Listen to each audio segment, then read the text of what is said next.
eu vou provar que Deus existe usando a matemática. Você duvida? Bota aqui. Eu nem precisaria desse quadro agora. Tá, muitos ateus acreditam que não tem motivo nenhum pra você acreditar em Deus, sabe? Eles acham isso porque eles falam que não existe prova científica que Deus existe.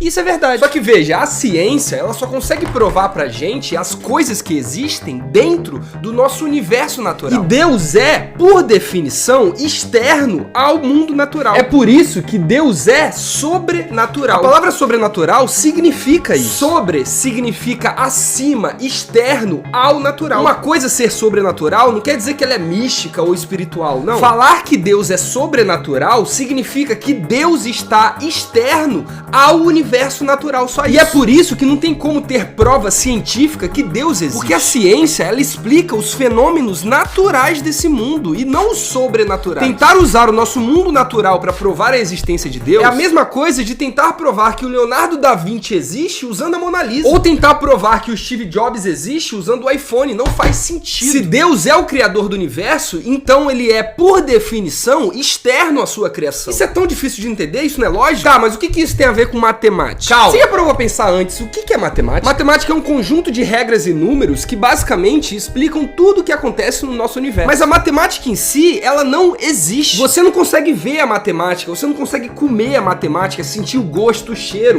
tocar na matemática. A matemática existe exclusivamente na nossa mente. Mas, apesar de ela só existir na nossa mente, a matemática, ela explica tudo. A matemática explica coisas simples, como 1 mais 1 é igual a 2, até fenômenos extremamente complexos, como, por exemplo, o movimento dos planetas, dos universos, o movimento da Terra e da Lua. Tudo que existe no nosso universo pode ser explicado pela matemática. Desde coisas gigantescas, como galáxias e buracos negros, até coisas microscópicas, como os átomos. Mas, mano, como que uma coisa que só existe na nossa mente consegue explicar isso tudo? Tipo assim, mano, da onde veio a matemática? Quem que criou esse bagulho? Só existe duas opções. A primeira opção é que quem criou a matemática foi a gente. Os seres humanos criaram a matemática para poder explicar as coisas que existem nesse mundo. Se essa hipótese for correta, isso significa que a origem da matemática é natural, ou seja, a origem dela é no nosso universo. A segunda possibilidade é que a matemática sempre existiu e nós descobrimos ela na medida que ficamos inteligentes e estudamos sobre o mundo. Se essa opção for a correta, isso significa que a matemática é sobrenatural. Por quê? Porque a origem dela precisa ser fora do universo. Até porque se a matemática consegue explicar todo o universo, então significa que ela é maior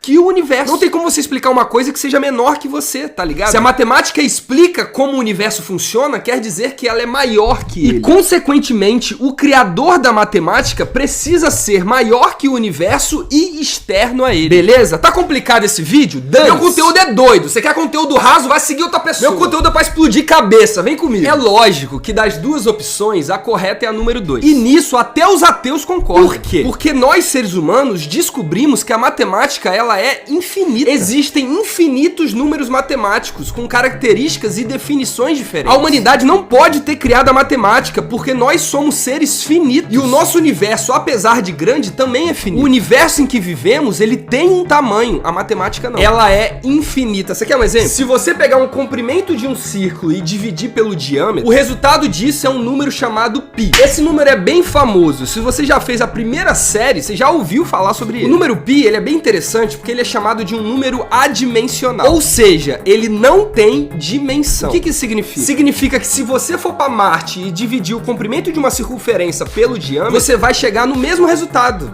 π. Constantes adimensionais não dependem de dimensões humanas. Constantes adimensionais simplesmente existem. Se um meteoro amanhã cair na Terra e destruir toda essa Terra, o número π vai continuar existindo. Ou seja, não foi a gente que criou essa constante, mano. Ela sempre existiu. Nós só descobrimos o número π, ele sempre existiu. Irmão, não foi a humanidade que criou isso. Sempre existiu, sempre.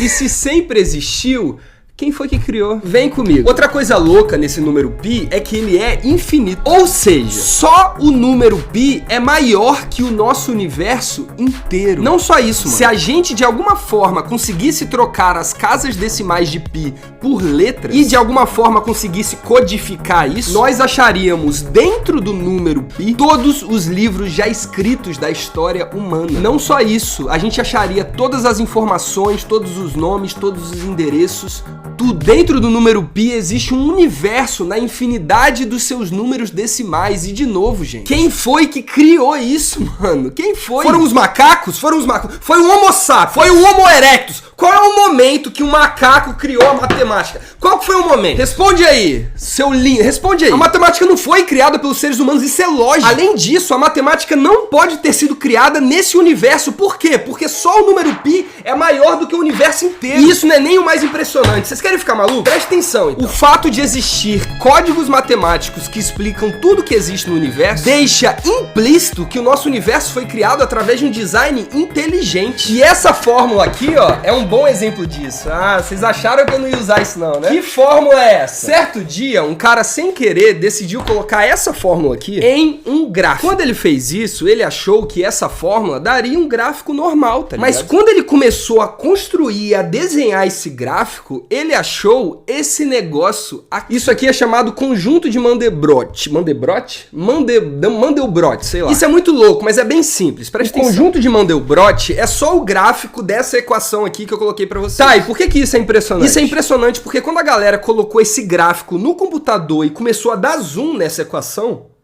eles perceberam um negócio interessante. Quanto mais eles davam zoom nesse gráfico, mais coisas eles iam achando. Olha o que acontece, por exemplo, quando eu dou zoom aqui nesse lugar. As fórmulas geométricas não param de acontecer e isso vai acontecendo infinitamente. Ou seja, apenas dentro dessa fórmula matemática aqui existe um universo inteiro de fórmulas geométricas maior que o nosso. E esse negócio, de novo, não foi criado por um ser humano, gente. Isso foi descoberto agora, em 1970. Esse negócio não tem nem 50 anos direito. Sabe o que é mais louco? Você sabe o que é mais louco? Papo reto. Esse estilo geométrico matemático que existe no conjunto de Mandelbrot se chama fractal. E você sabia que existe um negócio no mundo que tem essa mesma fórmula geométrica? Você sabe o que é? Você, a natureza, o universo. Ou seja, o mesmo criador da matemática e desse conjunto maluco que eu mostrei pra vocês precisa ser, consequentemente, o mesmo criador das plantas, do universo e de você, meu amor. E qual que é o nome dele? Jesus! Olha só, papo reto, dane-se se você não acredita em Deus. Esse negócio. Mas é óbvio que toda a criação e todo o universo manifesta a glória de Deus. Romanos 1:20. Desde que Deus criou o mundo, as suas qualidades invisíveis, isto é, o teu poder eterno e a sua natureza divina, têm sido vistas claramente. A matemática explica todo o universo porque ela é criação do nosso Criador. A matemática foi criada na mente de Deus e não só a matemática. A moralidade, a psicologia, a filosofia, a ciência que você, inclusive, usa para atacar a Deus, ela foi criada por Deus e dada a você. Tudo que existe nessa terra foi criado pelo nosso Criador. É por isso, inclusive, que um dos maiores gênios da humanidade, chamado Galileu, disse a seguinte frase: a matemática é a linguagem na qual Deus escreveu todo o universo. Essa frase é linda, né? Meus irmãos, a complexidade da matemática prova que o nosso universo foi criado por um ser inteligente. É impossível que o design inteligente do universo tenha sido criado ao acaso. E se você que tá me escutando aí for realmente honesto consigo mesmo, você vai concordar comigo. Eu tô mentindo?